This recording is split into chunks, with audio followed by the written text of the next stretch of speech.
Good afternoon, student. Welcome to our English session. Today we will learn a beautiful lesson, the worth of a fabric. विणलेल्या कापडाचे मूल्य. Thiruvallur was a great Tamil sant poet who lived more than 2000 years ago.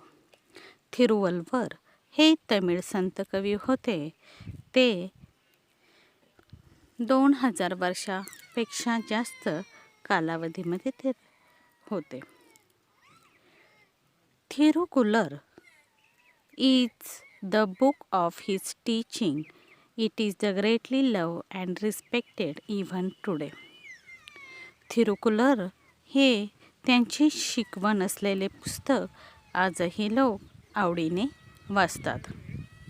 Thiruvalluvar was a textile weaver.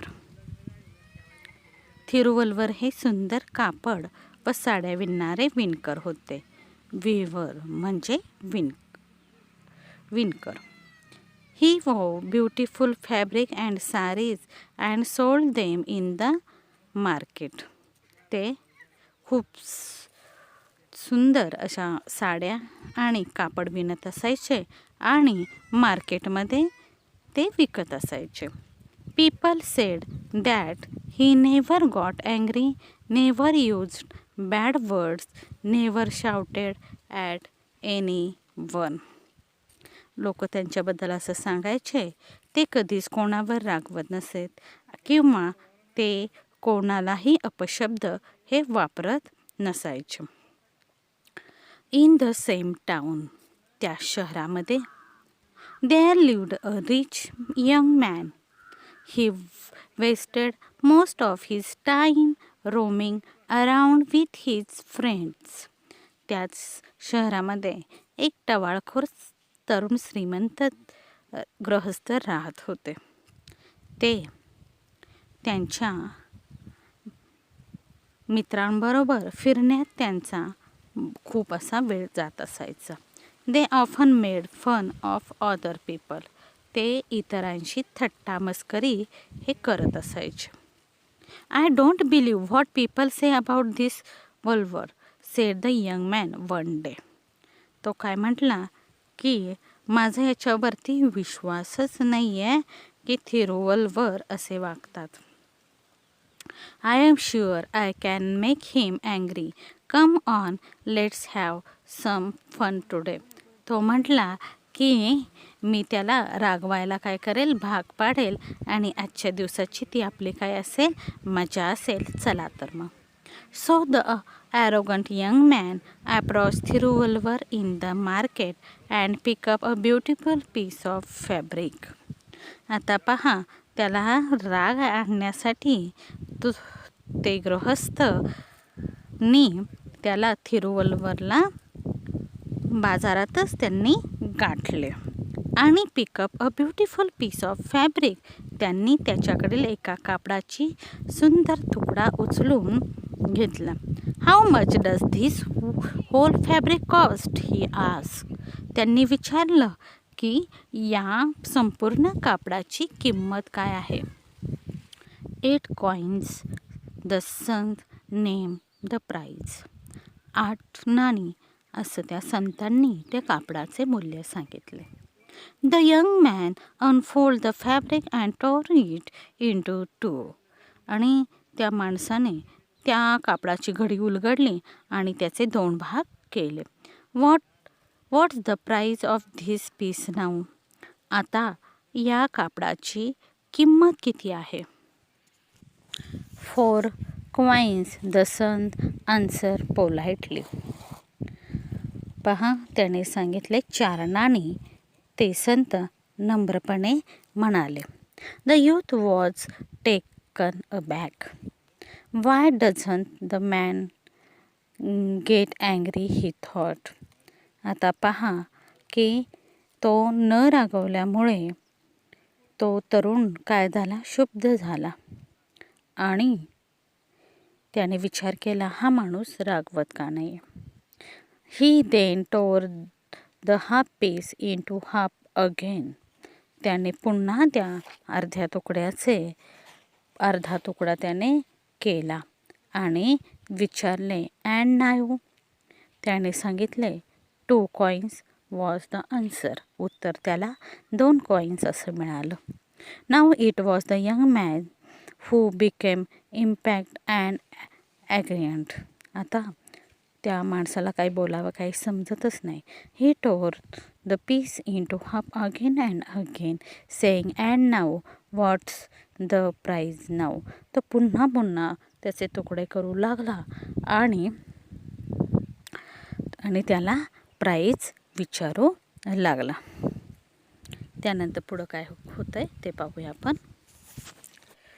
थिरुवल्वर calmly went and reducing the price to half every time. पहा, येथे थिरुवल्वरने अतिशय नम्रपणे प्रत्येक half कपड्याची किंमत ही काय केली, अर्धी तो करत गेला. At last the fabric was reduced to rag. आता पहा, सगळ्यात शेवटी त्याचे तुकडे होईनासे झाले, म्हणजे त्या खूप छोटा तो तुकडा शिल्लक राहिला.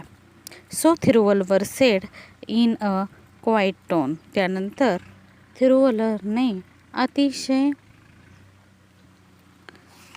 नम्रपणे त्याला सांगितले की now this fabric has become worthless. I will not name any piece of this rug. तो सांगितले की याची किंमत आता कवडीमोल झालेली आहे. आता या कापडाला काहीच मूल्य राहिलं नाही. The man did not know what to say. त्या तरुण गृहस्थाला काय बोलावे काहीच समजेना. But he was proud of his rich. परंतु त्याला काय होता, खूप अभिमान होता की तो खूप रिच आहे. So he offer to pay 8 coins to the son for the first time. त्याने त्या कापडाचं मूल्य 8 कॉईन्स त्याला ते देऊ केलं. At the first time. आता पहा, आता हे पहिल्यांदाच. Thiruvalluvar smile but he refuse to take the money. थिरुवल्वरने एक स्मित हास्य केलं आणि ते पैसे घेण्यास नाकारले. आणि ते म्हणाले, young man, now this fabric is of no use. It has become worthless. Why? Because no one will be able to wear it now. तो म्हणाला, तरुण गृहस्था, हे कापड आता निरुपयोगी झाले आहे. तुला माहीत आहे का, आता हे कापड कोणीही परिधान करू शकणार नाही. आणि तो त्यावर म्हणाला, do you know the fabric was not made in a day. तो म्हणाला, हे फॅब्रिक एका दिवसात तयार होत नाही. Many people have told to make it.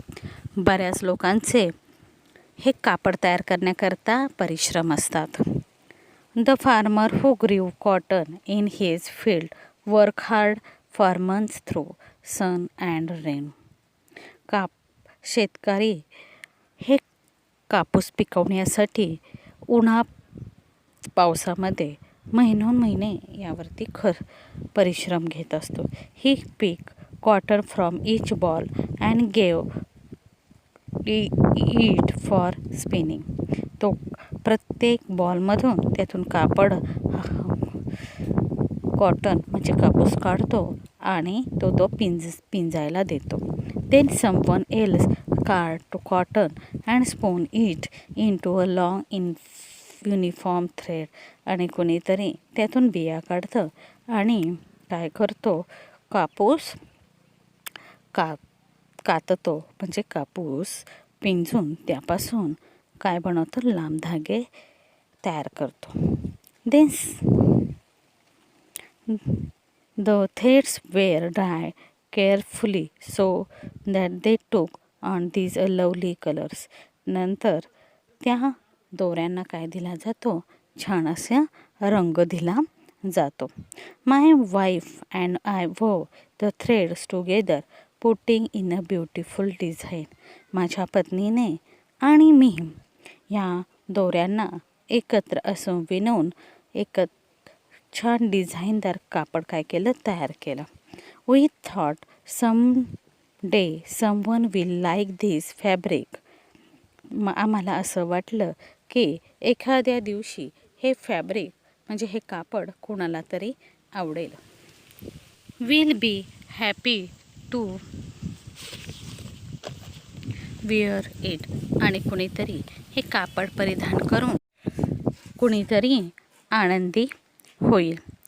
Then all our work would have been reward. आणि त्यानेच आमच्या श्रमाचं काय होईल की आम्हाला फळ मिळेल. When you destroy the fabric, you destroy all of the love and labor that went into its making. ज्यावेळेस हे कापड तू नष्ट केलं, तू त्याचबरोबर त्यांच्या कष्टाचं आणि त्यांनी जे प्रेमाने कापड हे केलेलं आहे तर त्याचं मूल्य हे गेलं. Money can not bring it back. आता पहा, या गोष्टी पैशाने परत करता येणार नाही. The softly spoken words touch the young man's heart. त्याचं हे हळूवार शब्द त्याच्या हृदयाला भिडून गेलं आणि तो तरुण भारावून गेला. Now he was really ashamed of himself. आता त्याला स्वतःचीच लाज वाटू लागली. And do you know, Thiruvalluvar went on to say, I can weave another fabric like this. ते म्हणाले की आम्ही याच कापडासारखे दुसरे कापड देखील विणू शकतो. But our life is also like this fabric.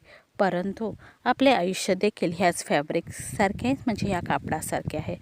If you tear it apart of hasty thoughtless action it will be destroy. आता पहा की उतावेळी अविवेकी कृत्याने आपलं हे आयुष्य आपण फाडून टाकलं तर ते काय होतं, नष्ट होतं.